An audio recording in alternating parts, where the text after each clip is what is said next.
Ronnie, tell us about your experience with cloning. Yeah, when I talk to the ETs and they're one biological samples, and it appears that they want to make a clone that will accept the consciousness of several people instead of one. Like they they took a biological sample of me and made a clone. It took them 2.5 years to bring it to adulthood. But apparently, what they want to do is they need biological samples from the masses of the people here on Earth, so that they can build a genetic code that where the clones where they're at will accept us. They want to. They're working on some kind of like interdimensional tourism, where they could take a person's consciousness here and transfer it into a clone there. Apparently, it's too far away to be moving us physically, but they can transfer our consciousness into it. They need a lot of biological samples so these clones that they're building over there can accept multiple people instead of just one person that they clone, like the one they made me. But like I said, when they put me in the clone, it took a couple of minutes. My arm and my ended up falling to the ground and flopping around like a fish for a while. And the ET came up there and said, "Just be still for a minute. It takes time for your nerve endings to align." And I sat there a minute or so, and all of a sudden my hands and fingers and legs and everything start working, and there was another alien abductee, or I don't know. You can't really call him an abductee because he volunteered, but he was there. There was a guy named Jonathan, and he told me his last name Dweez from South Africa, and and when he realized that this has been my first trip into the clone, he said, "I guess you realize we're not on Earth."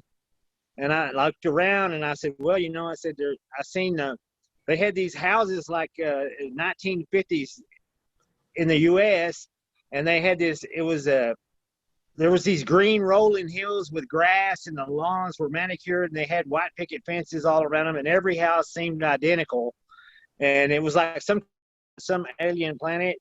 And this Jonathan guy said, "To prove that this isn't Earth," he said, "look at the sun." He said, "You can almost look at it with the naked eye without it hurting you." And I looked at the sun, and it was much larger than our sun and not near as bright. I mean, looking around, you could see easily, but when I looked at the sun, yeah, it was much larger, and it wasn't as bright, and you could almost look at it for a second without it hurting your eyes. And I was like, "Yeah, that is odd. It looked nothing like the sun that I know here on Earth." And that helped to confirm to me that what was going on here was true. That alien ET, the whole thing about them transferring me into the clone, I guess, was to make sure that they could do it, and they did pull it off. And the clone, they wanted to, man, it was there's some things I don't really want to talk about. It's they were doing some tests on the clone while I was there, and when it come time to leave, they thanked me, and I went right back into my body here at that house. And like I said, a lot of people have a hard time believing in me. That is my biggest challenge, is getting people to believe me. Now, you can look at Ronny Dawson UFO on Google, and I've been capturing pictures and video of the UFOs that approach me since 2009. And some of the videos of the UFO craft have aliens looking out of porthole windows and stuff like that. So I have a mass of evidence, of real live evidence to prove that I'm having an ET encounter. But like I said, they'd come around about once a year and just scare the living hell out of me. And so I kind of started getting used to it. They made contact in August 2017 by pulling me on my body for a conversation. And then they told me they needed a genetic sample. They got a genetic sample, and it was to make a clone. And 2.5 years later, they made the clone, and then they pulled me out of my body while I was sleeping, and I didn't even know. I was just sleeping away, and the next thing I know, I woke up somewhere else. It was just that easy, man. And then flopping, trying to get this clone to work. But I noticed this thing looked a lot healthier than me. It was much healthier than I am here. So, and then everything felt real. The grass felt real. The air smelled fresh. I could feel the heat from the sun shining on me. it was 100% real. And they told me, said, just because you're out of your physical body, said, this is a, see, I said, this is not a dream. She said, this is not a dream state. This is an alternate reality. And she said, when we put you back and the people of your world make contact with us in this place, they said they will remember every detail of the conversation, because this is an alternate reality. It's not a sleep state. It has nothing to do with your body sleeping in that bed. And they put me back in, and they put me back in my body in the bed, and I woke up just like I had been sleeping all night long. But I remember, not like a dream where I have a hard time remembering things. I remember every detail of what went on, every detail, and can talk for hours about what went on. And I can't do that with a dream. And when I was talking to the ET there, she was using words that I actually had to get on Google and look up. And when you're in a dream state, you don't use words that are not in your vocabulary. She used words in our conversation that I actually had to come back in English and look up in the dictionary to find out exactly what she meant. And, that is not something that happens in a dream state. So between the physical evidence and the experience of what's going on, I've authored a book called the Ronny Dawson UFO Story. It's on Barnes and Noble and everywhere else. And anyway, so I just wanted to get the thing on paper, in case something, if the government takes me out or something, I want a written record of what went down. And I think it's important that everybody know it. I represent, and I realize when I'm in contact with these beings, I represent every man, woman, and child on planet Earth. And I respect that I'm not going to act stupid, and I'm not going to voice an opinion. And I told these guys that I would do everything in my power to help them to do whatever it took for their civilization and our civilization to make open contact.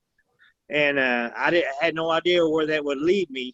It's led me to some pretty odd stuff, but to this day, I'm still willing to do it because I think it's a worthwhile effort. And I think all you guys have a right to know. So I have to put my pride and my self-esteem and my ego aside and tell you some of the embarrassing and weird stuff that they put me through, because you have a right to know. Good question. What race did you say they were? They did not tell me we're from here or we're from there. They never used names either. They did not say her name is this, her name is this. They did not tell me what planet they're from. They did not tell me what galaxy they're from. Did they look human? They look human, except for one had the nose and mouth of a cat, and also she had a light hair on her skin, and they had stripes. Their whole species seemed to have the same stripes, but the fur on them is different colors, and it's a real light, almost like Velcro type fur on their skin. And they speak English. They did not use their minds. They spoke with their mouths. And the one that had the cat's mouth, she had a hard time making certain syllables, but just like a person with a speech impediment, she would realize she would have a hard time making a syllable, and she would use a different adjective or whatever the next time to describe what she was trying to speak about. So it was a very odd encounter, and and to get people to believe it is even harder than going through. I guarantee you. Do you know James Gillen? In the East Eddy Ranch, James Gillen? I've heard of the East Eddy Ranch, But it's James I want to Gillen. go there someday. That's his ranch. It's James Gillen. His first contact was a ship came over his house, and his cat being came to him. What's really bizarre, the first alien I ever saw in my house was half human and half cat looking. Now I was little when that happened, but that's what my friend and me said. It looked more like a cat than anything else. Yeah. Okay. This one was, at one point they were helping me, and she was holding my hand, and her hand felt really weird, and I wanted to look closely at her hands. Like she had what looked like a human hand, but in between her joints she had these small pads like a cat's foot. But I know the cat species, they seem to be having a breeding problem on this breeding program. Apparently they're in trouble, and they're making great effort to do something about it. It seems like a lot of the races are having breeding problems right now. The Greys have been having it a long time. There's 5 different Greys, and 3 of them definitely need, like you said, some kind of help to promote their breeding. I mean, they got planets set up and everything for their new race and all that. But it's just interesting how certain things fit together. they look like, how they feel, and ever saw. And I know James Gillen talks about it all the time, so he might be a person you could get to talk to about that. Yeah, If you I'll want to go research out it. there, he lets people come out there because he has ships coming there all the time and all kinds of stuff. That might be interesting for you. Oh yes, yeah, sounds cool. I've always wanted to go East City Ranch. I've heard a lot about it. I have an ex-friend. His name's John Edmonds. His is the Stardust Ranch. We filmed aliens there. I had Carrie Cassidy come out there. She filmed the ship over the house. We filmed deities, creatures, and vortexes open up. It's an incredible place, but it's not as famous. And he's more secluded, more private. But he lets people come there as well. So, I mean, if you're really into traveling and stuff, I don't know how traveling's going where you are or anything, but it's pretty bad here in Hawaii. So, but if it ever breaks down and you start being able to travel, that might be a thing to check out as well. Once I've seen the UFOs, I were talking to people at Roswell and stuff, and they said, if you ever get a chance to talk to them, ask them how they got here. And I did. Show me how you got here. Can you show me how you got here? That's the only thing I ask, is that you show me how you got here. Okay, these two ET females, they told me, said, yeah, we could show you. She said, walk through the wall and you'll see our planet. I'm like, just walk. Yeah, they instructed me to walk through my wall in my bedroom.